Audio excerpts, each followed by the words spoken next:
பார்த்தீங்கன்னா இட்லியை நம்ம இந்த மாதிரி ஷேப்பில் கட் பண்ணி வச்சுக்கணுங்க.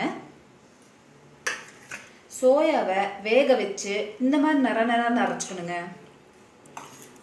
எண்ணெய் தேவையான அளவு எடுத்துக்கணுங்க. வெங்காயம் தக்காளி தேவையான அளவு எடுத்துக்கலாம். மிளகாத்தூள் தேவையான அளவு, உப்பு எடுத்துக்கலாம். கலர் பொடி தேவையான அளவு. அரைக்கிறதுக்கு என்னென்ன யூஸ் பண்ணணும்னு பார்த்தீங்கன்னா பட்டை, இஞ்சி பூண்டு, சோம்பு, கிராம்பு இதெல்லாம் அரைக்கிறதுக்கு யூஸ் பண்ணிக்கணுங்க. தாளிக்கிறதுக்கு முந்திரி பருப்பு, ஏலக்காய் இதெல்லாம் யூஸ் பண்ணிக்கணுங்க. அப்புறம் கொஞ்சம் கருவேப்பிலை, கொத்தமல்லி தழை. ஃபஸ்ட்டு என்ன பண்ணணும்னு பார்த்தீங்கன்னா எண்ணெயை நல்லா சூடு பண்ணிக்கணுங்க. அதுக்கப்புறம் நம்ம கட் பண்ணி வச்சுருக்கிற இந்த இட்லி எல்லாத்தையும் நல்லா ஒரு பொன்னிறமான நிறம் வர வரைக்கும் நம்ம வறுத்தெடுக்கணுங்க.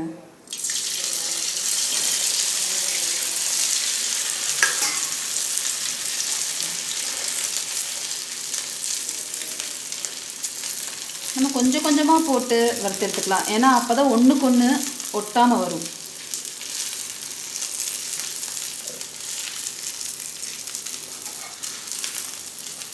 அதாவது இந்த மாதிரி நிறம் வர வரைக்கும் நம்ம வறுத்து எடுத்துக்கலாம்.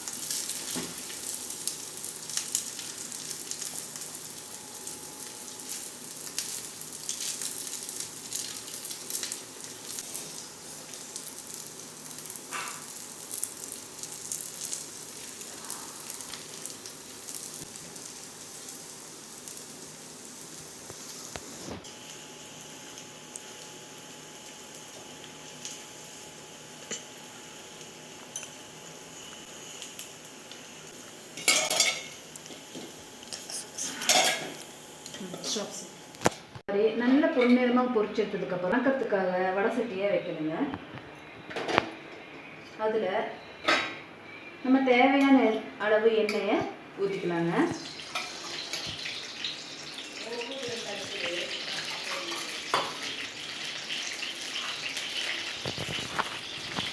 இன்னும் கொஞ்சம் சூடானதும் தேவையான அளவு கருவேப்பிலை கொஞ்சம் போட்டுக்கோங்க.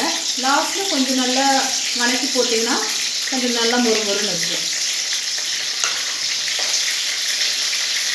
எல்லா வெங்காயத்தையும் போட்டுக்கோங்க.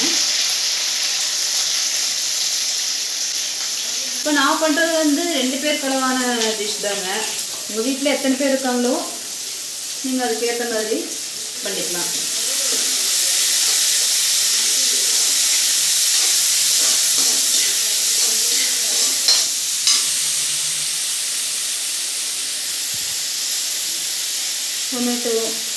டொமேட்டோவும் அதுக்கேற்ற மாதிரி போட்டுக்கோங்க.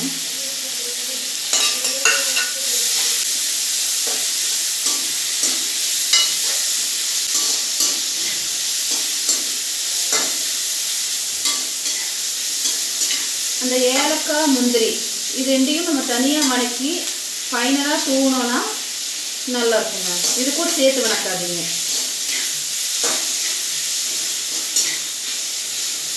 நல்லா ஒரு பதம் வர வரைக்கும் நல்லா வணக்கிக்கோங்க.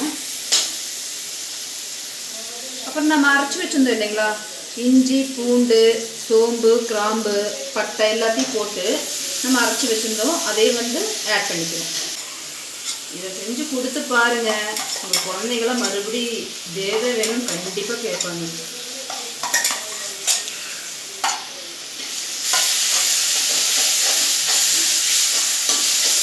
நல்லா ஒரு பச்சை வாசம் இது போகிற வரைக்கும் நல்லா வணக்கிக்கோங்க.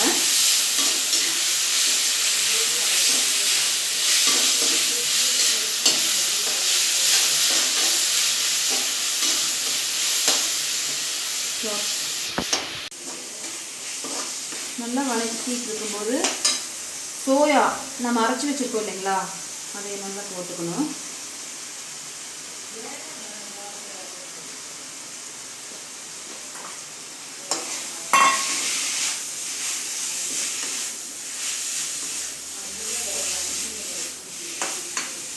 என்ன உங்களுக்கு மறுபடியும் தேவைன்னா அதை மறுபடியும் ஆட் பண்ணிக்கோங்க.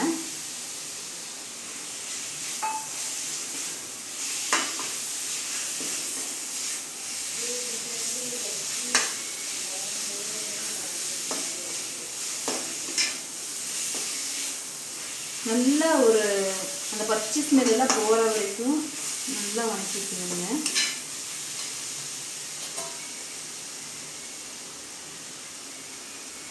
உப்பு தேவையான அளவு ஆட் பண்ணிக்கோங்க.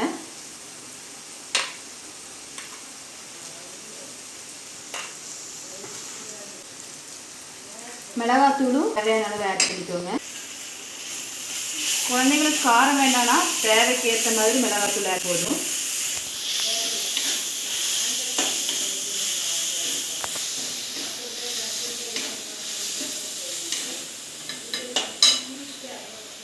கலர் பொடியும் லைட்டாக போட்டுக்கோங்க.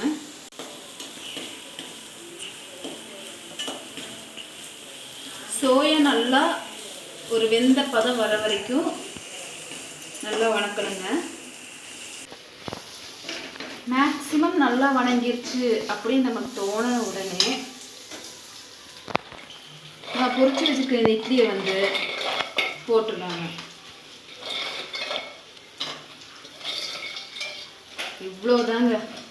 இவ்வளோதாங்க ஈஸியான டிஷ்ஷுங்க.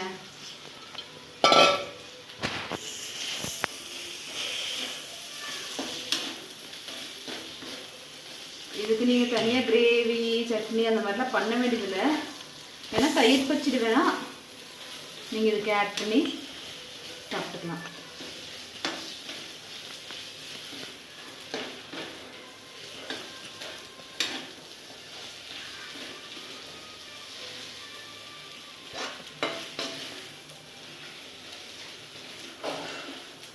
கொஞ்சம் கேஸ் கம்மியாக வச்சு நல்லா ஸ்டீமில் இருக்கணுங்க.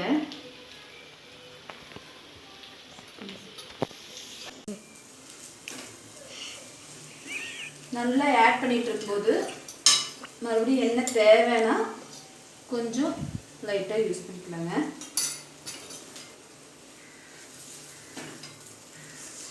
அப்புறம் இந்த முந்திரி ஏலக்காய் இது எல்லாத்தையும் நீங்கள் தனியாக வணக்கி வச்சுக்கணுங்க. கருவேப்பிலை கொத்தமல்லி தழை கருவேப்பிலையும் நல்லா வணக்கி வச்சுக்கோங்க. கொத்தமல்லி தழையும் நல்லா கட் பண்ணி வச்சுக்கோங்க. இது ஃபைனலாக நீங்கள் இது மேலே தூவணும்.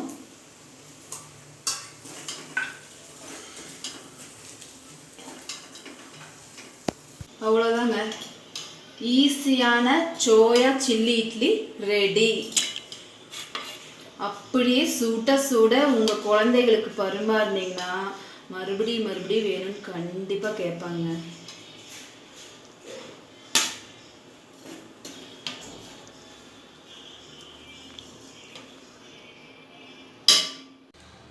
இதுக்கும் சைட் டிஷ்ஷாக தயிர் பச்சடி சேர்த்து சாப்பிட்டிங்கன்னா சூப்பராக இருக்குங்க.